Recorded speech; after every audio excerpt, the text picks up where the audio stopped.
بسم اللہ الرحمن الرحیم نحمدہ ونصلی ونسلم علی رسولہ الکریم اما بعد فاعوذ باللہ السمیع العلیم من الشیطان الرجیم بسم اللہ الرحمن الرحیم حامیم والکتاب المبین انا انزلناہ فی لیلۃ مبارکۃ انا کنا منذرین فیہا یفرق کل امر حکیم صدق اللہ العظیم۔ اب آپ ذی قدر اب اس بات کو بخوبی جانتے ہیں کہ لیلۃ البراء کی آمد ہے اور شعبان المعظم جاری و ساری ہے۔ اس ماہ مبارکہ کی فضیلت کے ساتھ ساتھ اللہ کے محبوب صلی اللہ علیہ وآلہ وسلم نے اس ماہ مبارکہ میں ایک رات کی فضیلت کو بیان کیا ہے جسے لیلۃ البراء کہا جاتا ہے۔ برات کا جو لغوی معنی ہے وہ چھٹکارا ہے، کیونکہ اس رات میں اللہ رب العزت بہت سارے ایسے لوگوں کو کہ جن پر جہنم واجب ہو چکی ہوتی ہے ان کو جہنم سے چھٹکارا عطا فرما دیتا ہے۔ اور دوسری اہم بات یہ ہے کہ اس رات میں ہر اس اہم کام کا فیصلہ ہو جاتا ہے جو اس سال کے درمیان ہونے ہیں۔ رزق کی تقسیم، اس کے علاوہ کس نے کتنا زندہ رہنا ہے، کتنی اس نے زندگی پانی ہے، کتنے ایام اس دنیا میں اور گزارنے ہیں، کب اس کی زندگی ختم ہو جانی ہے، اس بابرکت رات میں اللہ رب العزت وہ فیصلہ فرما دیتے ہیں۔ اگر اس کی فضیلت کی بات کی جائے تو محبوب کائنات صلی اللہ علیہ وآلہ وسلم کی بہت ساری احادیث مبارکہ ایسی ہیں کہ جن میں اس رات کی فضیلت اور عظمت کو بیان کیا گیا ہے۔ اس کی ایک مثال اس انداز سے دیکھی جا سکتی ہے کہ رحمت کائنات صلی اللہ علیہ وآلہ وسلم کے ایک صحابی بیان فرماتے ہیں، حضور نے ارشاد فرمایا کہ جب 15 شعبان المعظم کی رات آتی ہے تو اللہ رب العزت اپنی شان کے مطابق آسمان پر نزول فرماتے ہیں اور یہ صدا لگواتے ہیں کہ ہو کوئی مجھ سے مغفرت طلب کرنے والا، میں اس کے گناہوں کو معاف کر دوں، ہے کوئی مجھ سے رزق طلب کرنے والا کہ میں آج کی اس بابرکت رات میں اس کے رزق میں کشادگیاں پیدا فرما دوں، ہے کوئی مصیبت میں مبتلا ایسا بندہ کہ جو آج کی رات میں صدا لگائے اور میری بارگاہ میں التجا کرے، میں اس مصیبت سے، اس بیماری سے اس کو چھٹکارا عطا فرما دوں۔ الا قضا و قضا، اس طرح اور اس طرح کی آوازیں صبح تک لگتی رہتی ہیں، یہاں تک کہ طلوع فجر ہو جاتی ہے۔ اس حدیث مبارکہ میں اللہ کے اس حکم کو بجا لانے کے لیے امت کو تعلیم دی گئی ہے کہ اللہ جب صدائیں لگوا رہا ہے کوئی مجھ سے بخشش طلب کرنے والا کہ میں اس کے گناہوں کو معاف فرما دوں، اسے بخش دوں،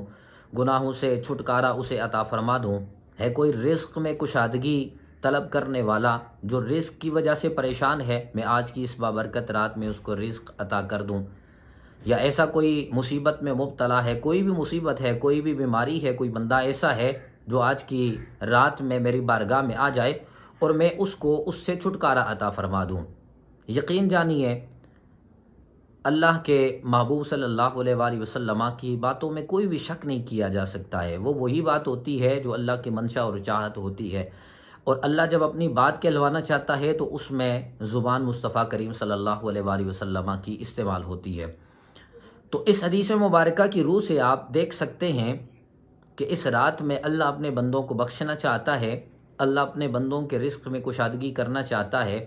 اللہ اپنے بندوں کو عافیت عطا کرنا چاہتا ہے، لیکن شرط یہ ہے کہ وہ بندے اس بارگاہ میں دستک دیں، اس بارگاہ میں گڑ گڑائیں، اس بارگاہ میں التجا کریں، گریہ وزاری کریں، اس رات کو زندہ کر کے گزاریں، تو اللہ رب العزت یقیناً سب کے گناہوں کو معاف فرمانے والا ہے۔ مختلف قسم کی عبادات اس میں کی جاتی ہیں اور کرنی بھی چاہیے، کیونکہ یہ بخشش والی رات ہے۔ اس میں کتنا اچھا ہوگا کہ جس وقت نامہ اعمال، جس وقت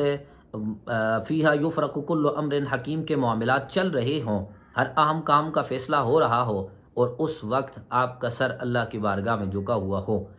اور اس وقت آپ کی جبین نیاز بارگاہ خدا میں جھکی ہو اور التجا کر رہے ہوں کہ یا اللہ تو ہمارے گناہوں کو معاف فرما دے، ہمارے گناہ تیری بخشش سے بڑے نہیں ہیں، مالک ہم خطا کار ہیں،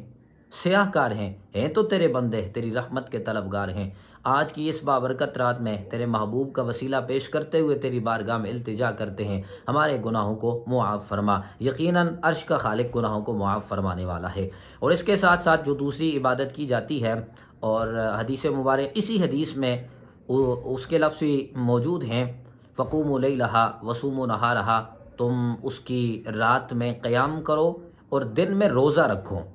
جب آپ رات میں قیام کریں گے، اللہ کو راضی کریں گے، دن میں روزہ رکھیں گے، تو محبوب صلی اللہ علیہ وآلہ وسلم کے فرمان کے مطابق اللہ گناہوں کو معاف فرمانے والا ہے۔ تو اس بات کا لازماً اہتمام کریں، تو رات کو قیام کریں، نوافل ادا کریں، قرآن کریم کی تلاوت کریں، درود پاک کا نذرانہ بارگاہ مصطفیٰ میں پیش کریں، استغفار کریں، طلوع فجر تک یہ سارے معاملات کریں، اور اس سے قبل روزے کا بھی اہتمام لازمی کریں، چونکہ محبوب نے ارشاد فرمایا ہے فقوموا لیلہا وصوموا نہارہا، دن کو تم روزہ رکھو، رات کو تم قیام کرو۔ یقین جانیے اگر آپ قیام کریں گے، آپ روزہ رکھیں گے، تو اللہ رب العزت آپ کے گناہوں کو معاف فرمانے والا ہے، اور کل بروز قیامت آپ کے ساتھ اچھا معاملہ فرمانے والا ہے۔ لیکن ضرورت اس بات کی ہے کہ آپ اس بات کو اپنے ذہن میں رکھیں اور یقین کے ساتھ اس خالق کو معبود برحق مانتے ہوئے، اس کو عبادت کے لائق سمجھتے ہوئے جب آپ نوافل ادا کر کے اس کی بارگاہ میں صدا لگائیں گے، تو یقین جانیے اللہ آپ کی دعاؤں کو قبول فرمائے گا، اور جو دعا آپ کریں گے درجہ اجابت کو پہنچے گی، اور کل قیامت کے دن اللہ رب العزت آپ کے ساتھ رحمت والا معاملہ فرمائے گا۔ اللہ کریم ہمیں اس رات میں، اس بابرکت رات میں، عظمت والی رات میں، جس کی فضیلت اللہ کے محبوب صلی اللہ علیہ وآلہ وسلم نے بیان فرمائی ہے، اور خود خالق کائنات قرآن میں ارشاد فرما رہا ہے فیہا یفرق کل امر حکیم، اس